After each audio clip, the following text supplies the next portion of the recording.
चलिए, अगला जो है हमारा सर्जरी में introduction to the dental care. इसमें जो मुख्य होता है वो एनलार्ज मोलर होते हैं, शार्प टीथ होते हैं, डेंटल कैरीज होती हैं और इरेगुलर टीथ टेबल होती है, यानी कि टेढ़े मेढ़े दांत। तो सबसे पहले देखते हैं हम एनलार्ज्ड मोलर। जब मोलर्स, जो देसी भाषा में हम जिन्हें जाड़ बोलते हैं, अगर वो बढ़ जाए, मोलर्स, आपने 4 तरह के दांत पढ़े होंगे, इंसीजर, कैनाइन, प्रीमोलर और मोलर। जो सबसे पीछे वाले दांत होते हैं उन्हें हम मोलर्स बोलते हैं, जो कि क्रशिंग और ग्राइंडिंग का काम करते हैं, यानी कि खाने को पीसने का काम करते हैं, उन्हें मोलर्स बोलते हैं। जब पशु के दांत वो बढ़ जाते हैं, मोलर्स बढ़ जाते हैं, यानी कि जाड़ जब पशु की बढ़ जाती है, जब पशु की जाड़ बढ़ जाएगी तो animal will show restricted rumination. तो वो ना तो जुगाड़ी करेगा, मुंह में से ज़्यादा मात्रा में क्या पड़ने लग जाएंगी, लार पड़ने लग जाएंगी। और जो गोबर करेगा, जो फीसिस आएगी एनिमल की, वो भी क्या आएगी, अनडाइजेस्टेड आएगी, यानी कि कम पचा हुआ आएगा, या तो पूरा का पूरा तोड़ा ही निकाल देगा जो उसने खाया है, जो उसने रफेज खाई है पूरा का पूरा वैसे ही निकाल देगा। अनडाइजेस्टेड फीसिस आती है, यानी कि बिना पची हुई। और धीरे धीरे उसकी क्या है, बॉडी की कंडीशन कमज़ोर होती जाती है। किसके कारण, एनलार्ज्ड मोलर के कारण। क्यों क्यों कमज़ोर होती जाएगी, ना तो अच्छी तरह से खा पाएगा, ना अच्छी तरह से चबा पाएगा, ना अच्छी तरह से पचा पाएगा। तो धीरे धीरे क्या होगा, जो जानवर है उसकी बॉडी कंडीशन डाउन होती जाएगी। और कभी कभी ग्रंटिंग साउंड भी आने लग जाती है, यानी कि दांत पीसने की आवाज़ आने लग जाती है, क्योंकि दांत जानवर हमेशा कमजोरी में ही पीसता है, ठीक है ना। The enlarge molar can be diagnosed. फिर आपको क्या करना, अगर ऐसा सिम्टम दिखाई दे, ना तो वो चबा रहा है, ना कुछ खा रहा है, और प्लस लार भी ज़्यादा पड़ रही है मुंह मुंह के द्वारा, और जो फीसिस है वो अनडाइजेस्टेड है, तो आपको एक बार मुंह को चेक कर लेना चाहिए, एग्जामिन करना चाहिए। लेकिन उसके लिए क्या करोगे, आप पहले जानवर को सेडेटिव करोगे, यानी कि थोड़ा सा उसको बेहोश सा करोगे, और फिर उसके मुंह को खोल कर क्या देखोगे, उसके मोलर्स को चेक करोगे। अगर मोलर बड़े हुए हैं तो आपको टूथ कटर से उसको काट देना है, यानी कि टूथ कटर से उसको काट दोगे, और बाद में उसको टूथ रास्पर से क्या घिस दोगे, ठीक है ना। उसको रास्प कर दोगे, किससे, टूथ रास्पर से। अब काटने के बाद और टूथ रास्प करने के बाद फिर जो माउथ कैविटी है उसको किससे साफ करोगे, KMnO4 सॉल्यूशन से। और ये आपको बताने की ज़रूरत नहीं है बार बार कि KMnO4 जो सॉल्यूशन बनाया जाता है वो 1 लीटर में 1 ग्राम डाला जाता है, यानी कि 1:1000 में बनाया जाता है। और एक बात हमेशा ध्यान में रखना, मुंह में कोई छाले हो, कोई जाड़ भी, कोई भी घाव हो, या फिर कोई जाड़ वाड़ कोई मोलर टीथ निकालना हो, या कोई टीथ काटना हो, तो उसको माउथ कैविटी को हमेशा साफ किससे किया जाता है, KMnO4 से। तो यहाँ पे हमने क्या है, दांत को घिसा है प्लस उसको काटा है, तो उसको भी किससे साफ करोगे, KMnO4 से साफ करोगे, और बाद में आपको एंटीबायोटिक या सेडेटिव जो देना है आप दे सकते हो। अगला जो रूमिनेंट्स में जो केस देखने को मिलता है दूसरे नंबर का, तो वो आपने अपने देसी भाषा में तो उसको शाड़ू बोलते हैं, लेकिन आपको पता है मुंह के अंदर जो है जो रूमिनेंट्स होते हैं उनके बक्कल पेप्लियाई होती हैं। कॉर्नर्स के जो माउथ कैविटी होती है उसके बिल्कुल कॉर्नर्स पे, एजिस पे क्या मिलती हैं, बक्कल पेप्लियाई मिलती हैं।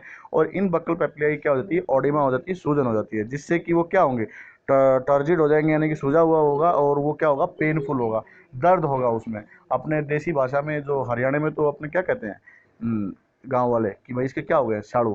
तो वो शाड़ू क्या होते हैं, जो पेप्लियाई होती हैं वो क्या होती है, वो सूज जाती हैं। सूजने के बाद वो क्या हो जाती हैं, पेनफुल होती हैं। पेनफुल होगी, सूजी हुई होगी, तो जानवर कुछ जो जानवर है वो ना कुछ खाएगा ना कुछ पिएगा, तो धीरे धीरे उसकी बॉडी कंडीशन क्या होती जाएगी, कमज़ोर होती जाएगी। सेम टू सेम वही चीज़ें हैं।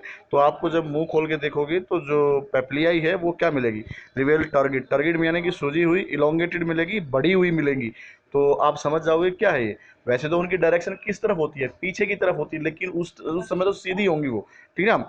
तो आप समझ जाओगे कि ये क्या है, बक्कल जो कैविटी की जो पेप्लियाई है उसकी ऑडिमा है, उसकी सूजन है। तो उसमें आप क्या करोगे, ग्लिसरीन लोगे, मैग्नीशियम सल्फेट लोगे, उसको रब करोगे किस पे, पेप्लियाई पे, जिससे कि वो थोड़ी बहुत क्या हो जाएंगी, सॉफ्ट हो जाएंगी, और उसकी जो ऑडिमा है, सूजन है, वो कम कम हो जाएगी। इसके बाद आप non steroid anti inflammatory drug, यानी कि मिलोक्सिकैम, या फिर कीटोप्रोफेन, या फिर फ्लूनेक्सिन, आप कोई भी एंटी इन्फ्लामेटरी ड्रग दे सकते हो, और उसके साथ साथ क्या देना, आपको एंटीबायोटिक देना है, ठीक है। तो अगला जो केस है हमारा वो है डेंटल कैरीज। और डेंटल कैरीज क्या होती है कि जब जब दांत में परमानेंटली डैमेज हो जाता है और छोटे छोटे होल बन जाते हैं, कैविटी बन जाती है, उन्हें क्या बोलते हैं हम, डेंटल कैरीज। जब दांत परमानेंटली डैमेज होके छोटे छोटे होल बन जाते हैं तो उसी को क्या बोलते हैं हम, डेंटल कैरीज बोलते हैं। लेकिन ये अनकॉमन है, कैटल्स में देखने को नहीं मिलती है, ओकेजनली कभी कभी ये ऊँटों में और भैंसों में देखने को मिल जाती है। सिम्टम वही है, लार फेंकेगी, डिफ़िकल्टी इन मैस्टिकेशन, चबाने में दिक्कत होगी, और इनडाइजेशन होगा, अपाचन होगा, प्लस उसको जो अनडाइजेस्टेड फीसिस आएंगी। लेकिन ये देखिए, जो डेंटल कैरीज का जो आपको केस मिलेगा ये बहुत लेट मिलेगा, आपको पता नहीं चलेगा। इसमें सबसे पिक्युलियर सिम्टम क्या है, उसके मुंह से क्या आएगी, बदबू आएगी। बाकी आपको माउथ को एग्जामाइन ही करना पड़ेगा, आपको देखना पड़ेगा कि क्या दिक्कत है, कोई पेप्लियाई बढ़ी हुई है या मोलर बढ़ा हुआ है या डेंटल कैरीज है। जब आप जानवर को सेडेटिव करके थोड़ा सा बेहोश करके माउथ कैविटी देखोगे तो आपको क्या मिलेगी, दांतों में डेंटल कैरीज मिलेगी। तो जिस दांत में डेंटल कैरी है, यानी कि जिस दांत में छेद है वो गल गया है, सड़ गया है, उसको क्या करोगे आप, एक्सट्रैक्ट करोगे, निकाल दोगे। निकालने के बाद निकालने के बाद क्या करोगे, सेम टू सेम वही है। निकालने के बाद KMNO4 लोशन से उस माउथ कैविटी को साफ करोगे। बाद में एंटीबायोटिक, सॉफ्ट डाइट और एंटी इन्फ्लामेटरी ड्रग उस जानवर को दोगे। तो ये थी डेंटल कैरीज। डेंटल कैरीज को आपने लिख लेना, what is dental caries, permanently damage area in teeth that develop into टिनी halls, जो कि टिनी हॉल्स में डेवलप हो जाते हैं, परमानेंटली डैमेज हो जाता है। सिम्टम वही है, फाउल स्मेलिंग आएगी मुंह से, स्लाइवेशन होगा, लार गिरेंगी और जानवर ऑफ फीड हो जाएगा, अनडाइजेस्टेड फीड पास करेगा, इनडाइजेशन का केस होगा। लेकिन ये कभी कभी देखने को मिलता है, लेकिन ये जो आपको मिलेगा तो ये लास्ट स्टेज में ही मिलेगा, आपको पता नहीं चलेगा। तो आपको माउथ कैविटी को ओपन करके देखना ही पड़ेगा। और वो कैसे देखोगे, सेडेटिव करके। दांत निकालना है तो वो निकालना है लोकल एनेस्थीसिया से। तो लोकल एनेस्थीसिया से जब आप उसको रोटेट करके घुमा घुमा के दांत को निकालोगे तो दांत निकल जाएगा। और उसके बाद उसको किससे साफ करना है, माउथ कैविटी को KMNO4 यानी कि पोटासियम परमैंगनेट सॉल्यूशन से साफ करना है। और जो पोटासियम परमैंगनेट सॉल्यूशन होगा वो वही रेशियो में होगा, 1:1000 में। और बाद में जो पोस्ट एक्सट्रैक्शन ट्रीटमेंट है वो तो आपको देना ही है। पोस्ट एक्सट्रैक्शन ट्रीटमेंट आपको बताने की ज़रूरत नहीं है, पशु को एंटीबायोटिक देनी है, एंटी इन्फ्लामेटरी ड्रग्स देनी है, ठीक है ना, और सॉफ्ट डाइट देनी है। तो आपको बड़े बूढ़ों को भी देखा होगा भाई, जिसके दांत जाड़ निकाल देंगे उसको क्या देंगे, सॉफ्ट डाइट देंगे, ताकि वो आसानी से उसको खा सके। तो ये था आपका डेंटल केयर के बारे में। अगला जो चैप्टर है वो है हमारा introduction to the hoof management. Hoof managements की बात कर रहे हैं हम। तो जो कॉमन अफेक्शंस फार्म एनिमल में खुरों में देखे जाते हैं वो देखे जाते हैं आपके सैंड क्रैक्स, थ्रश और कैंकर। तो सैंड क्रैक क्यों बोल रहे हैं इसको, क्योंकि अगर आपने मिट्टी देखी होगी, जब उसमें पानी दे देते हैं और सूखने के बाद उसमें क्या पड़ते हैं, क्रैक्स पड़ते हैं। तो ऐसे ही खुरों में भी क्या पड़ जाती है, दरारें पड़ जाती हैं, और इसीलिए उनको क्या बोलते हैं हम, सैंड क्रैक्स बोलते हैं। तो देख लीजिए, a condition in which cracks come on the hoof वाल। जब हूफ वाल पे क्या आ जाए, क्रैक्स आ जाए, दरारें आ जाए, तो उस कंडीशन को क्या बोलेंगे हम, सैंड क्रैक बोलेंगे। The crack can either start from bearing surface and progresses up the foot और स्टार्ट एट द कोरोनट और गो डाउन। ये नीचे से भी शुरू हो सकती है और ऊपर से कोरोनट जॉइंट से भी शुरू हो सकती है, क्रैक्स कहीं से भी पड़ सकते हैं। इसका जो मुख्य कारण होता है, एक तो हम अगर जानवर को वेट रीजन से ड्राई रीजन में लेके जाते हैं या फिर ड्राई रीजन से वेट रीजन में लेके जाते हैं, तो दोनों ही कंडीशन में क्या फट सकते हैं, क्रैक्स फट सकते हैं। और जो अलग और दूसरे कारण है वो एक तो कोरोनट इंजरी, अगर कोई कोरोनट जॉइंट पे अगर कोई इंजरी है तो भी क्रैक्स फट सकते हैं। इम्प्रॉपर ट्रिमिंग, अगर जो खुर बनाते हैं, जो खुर काटते हैं, अगर वो ट्रिमिंग, वो प्रोसेस अच्छे से नहीं होती है, अगर इम्प्रॉपर वे में होती है तो भी क्या पड़ जाते हैं, क्रैक्स पड़ जाते हैं। किकिंग शार्प ऑब्जेक्ट्स, अगर कोई शार्प ऑब्जेक्ट, कोई नुकीली चीज़ पे कोई जानवर खुर दे के मार दे तो भी क्या फट सकता है, पट सकता है, क्रैक्स फट सकते हैं। तो इसका मैं अब ट्रीटमेंट बताने जा रहा हूँ। खुर की कोई भी बीमारी हो, आपको 2% कॉपर सल्फेट से उसको साफ करना है, और जिप और बिप का इस्तेमाल करके आप उसको ASD कर सकते हो। कोई भी खुर की बीमारी हो, आप 2% कॉपर सल्फेट का इस्तेमाल कर सकते हो, मैग्नीशियम सल्फेट का इस्तेमाल कर सकते हो, फेरस सल्फेट का इस्तेमाल कर सकते हो। आप कोई भी 2% में लीजिए उसकी, वो इन दोनों से उसको साफ कर सकते हो। इसके साथ साथ आप KMNO4 का भी इस्तेमाल कर सकते हो। ज़रूरी नहीं है कि आपके पास अगर ये नहीं है तो आप KMNO4 से उसको साफ नहीं कर सकते, आप कर सकते हो, ठीक ना। अब ट्रीटमेंट क्या करना है, साइन ऑफ सैंड क्रैक तो मैं आपको बता ही चुका हूँ। जब कोई भी वाल में क्रैक्स पड़ जाते हैं तो उसको क्या बोलते हैं, सैंड क्रैक बोलते हैं। तो उसमें से या तो पस निकलेगा या ब्लड निकलेगा। तो ट्रीटमेंट में क्या करना है, तो एक तो आपको जो ब्लड या पस निकल रहा है उसको साफ कर कर 2% कॉपर सल्फेट से उसको साफ करना है, और उसके बाद क्या कर देनी है, ASD कर देनी है, और बाद में उसको प्रेशर बैंडेज बांध देनी। अगला है थ्रस एंड कैंकर। थ्रस और जो कैंकर है ये मुख्यतः घोड़ों की बीमारी है, और ये किससे एसोसिएट होती है, हॉर्स फ्रॉग से। किससे एसोसिएट होती है, हॉर्स फ्रॉग। अब ये फ्रॉग फ्रॉग क्या है, फ्रॉग घोड़े के खुर का निचला हिस्सा है जिसपे घोड़ा अपना पूरा वजन डालता है जब वो खड़ा होता है, मांसपेशियों का बना होता है। डायग्राम में दिया हुआ है, ये फ्रॉग है, ठीक ना। ये वाला हिस्सा क्या है, फ्रॉग है।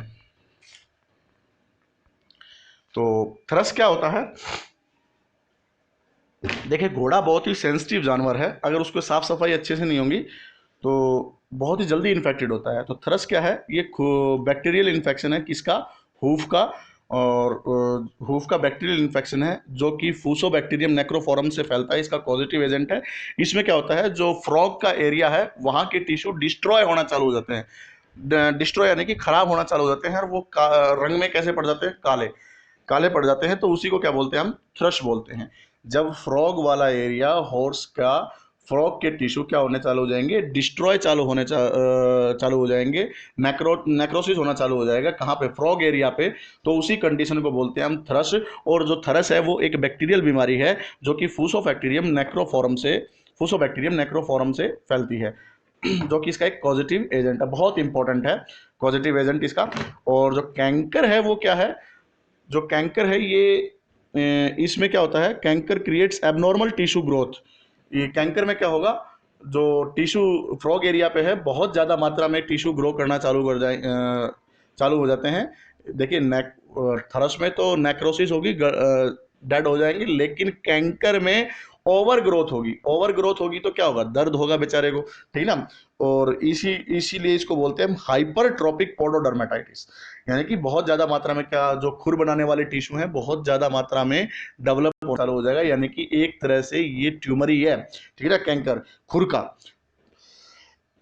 जो कैंकर है वो बहुत ही कम होता ही बहुत कम है, और होता है तो ठीक भी बहुत कम होता है। थ्रस तो नॉर्मली मिल सकता है, लेकिन जो कैंकर है वो बहुत मुश्किल मिलेगा, और मिलेगा भी कम, और मिल गया तो ठीक भी कम ही होगा, चैलेंजिंग होगा ट्रीट। इटियोलॉजी में पहले ही बता चुका हूँ, जो थ्रस होगा वो फूसोबैक्टीरियम नेक्रोफोरम पॉजिटिव एजेंट है। और मैं आपको पहले बता चुका हूँ, घोड़ा जो होता है बहुत ही सेंसिटिव होता है, और अगर वो गंदगी में रहेगा तो बैक्टीरिया जल्दी ग्रो करते हैं वहाँ पे, ठीक ना। तो इसकी etiology हम देख ही चुके हैं। Fusobacterium necrophorum is the causative agent of the thrush in horses and occur naturally in animal environment, especially in wet and muddy and unsanitary conditions such as unclean stall and grow best with low oxygen. हम पहले ही बता चुके हैं, तो लो oxygen की presence में muddy area में, या फिर गीला होगा या अनसैनिटरी कंडीशन होंगी, वहां पर ये ग्रो करता है, क्या प्रोड्यूस करता है, थ्रश करता है। देखिए कैंकर में आपको पहले बता चुका हूँ, तो उभरा हुआ हिस्सा होता है, ये फ्रॉग वाला एरिया है, और इसमें क्या होगा, जब ये जो काला है ये तो आपको दिख रहा होगा, ये नॉर्मल फ्रॉग है, और जो ये क्रैंकर है ये आपको दिख रहा होगा, ये थोड़ा सा उभरा हुआ हिस्सा है, ठीक ना। सिम्टम्स आपको, सिम्टम्स में क्या होगा, जब आप सिम्टम्स में इसमें क्या होता है, जब आप थ्रस को चेक करते हो, खुर को उठा के देखते हो, तो बहुत ज़्यादा गंदी बदबू आती है, और जो हिस्सा है फ्रॉग, एक फ्रॉग वाला हिस्सा है वो क्या क्या पड़ चुका होता है, काला पड़ चुका होता है। क्यों पड़ेगा भाई काला, क्योंकि जो फ्रॉग में जो फ्रॉग एरिया में जो टिश्यू थे वो क्या हो गए हैं, नेक्रोस्ड हो गए हैं, डेड हो चुके हैं, ठीक ना। इसका ट्रीटमेंट क्या है, आपको दिन में 2 बार जो खुर है उसकी सफाई करनी पड़ेगी, और सफाई करनी पड़ती है, और सेम टू सेम वही चीज़ें हैं। KMNO4 ले सकते हो, magnesium sulphate, copper sulphate, iron ferrous sulphate का इस्तेमाल आप इसमें कर सकते हो साफ सफाई के लिए। और 10 दिन तक इसमें आप नेगासेंट साफ सफाई करके नेगासेंट पाउडर से इसकी क्या करोगे, ASD करोगे, और 10 दिन तक इसमें प्रेशर बैंडेज करने के बाद, जो आफ्टर ड्रेसिंग करने के बाद जो उसको है ड्रेसिंग बॉक्स शू पहनाना है, ताकि जो अब जो अफेक्टेड एरिया है वो ग्राउंड से टच ना हो। खुर अगर शू नहीं पहनाएंगे तो वापस वो गंदगी में पैर टिकेगा। अगर हमने उसको शू पहना दिया, जूता सा पहना दिया, तो क्या होगा, वो उस जो गंदगी में उसके पैर डायरेक्ट नहीं टिकेंगे, वो गंदी जगह पर पैर नहीं टिकेगा, तो क्या होगा, वो अनहाइजीनिक कंडीशन में पैर नहीं टिकेगा, तो वो ठीक होने के चांस उसके ज़्यादा होते हैं। बाकी ब्रॉड स्पेक्ट्रम एंटीबायोटिक का आपको इस्तेमाल करना ही है। और हमेशा क्या याद रखना है कि जो अस्तबल है, आप ये क्या प्रिवेंशन है, क्या रोकथाम करोगे कि थ्रस और कैंकर हो ही ना। आपको पता है कि भाई जो थ्रस और जो कैंकर है ये होता है वेट अनसैनिटरी कंडीशंस में, मडी एरिया में। तो आपको जो अस्तबल होता है, जो हॉर्स और जहाँ पे हम बांधते हैं, उसकी आपको अच्छी तरह से साफ सफाई रखनी है, उसको ड्राई रखना है, उसके एनवायरनमेंट को क्लीन रखना है, खुर की टाइम टू टाइम सफाई करनी है, खुर का टाइम टू टाइम ध्यान रखना है। तो ये बीमारी होगी ही नहीं, क्योंकि अगर ये बीमारी होती है तो ठीक भी लेट होती है खुर की, क्योंकि वो हमेशा ग्राउंड से टच रहता है। और आपको पता है जो घोड़ा है उसके इंटेस्टाइन में क्लोस्ट्रिडियम टेटनाई नाम का बैक्टीरिया हमेशा प्रेजेंट रहता है, और जब वो गोबर लीद करता है तो वो उसके साथ निकलते हैं और स्पोर बन के बाद में वही टेटनस करते हैं। तो इसलिए घोड़े को सबसे ज़्यादा टेटनस भी होता है। तो घोड़े में साफ सफाई रखने की बहुत ही ज़रूरत है। तो थ्रस मैं आपको पहले बता चुका हूँ, ये बैक्टीरियल बीमारी है, इसमें कुछ नहीं होता है, ये टिश्यू को डिस्ट्रॉय करता है फ्रॉग एरिया में। और जो कैंकर है उसमें ओवर ग्रोथ होती है टिश्यू की, वो ज़्यादा बढ़ता है, वो एक किस्म से ट्यूमर सा है, ठीक है ना।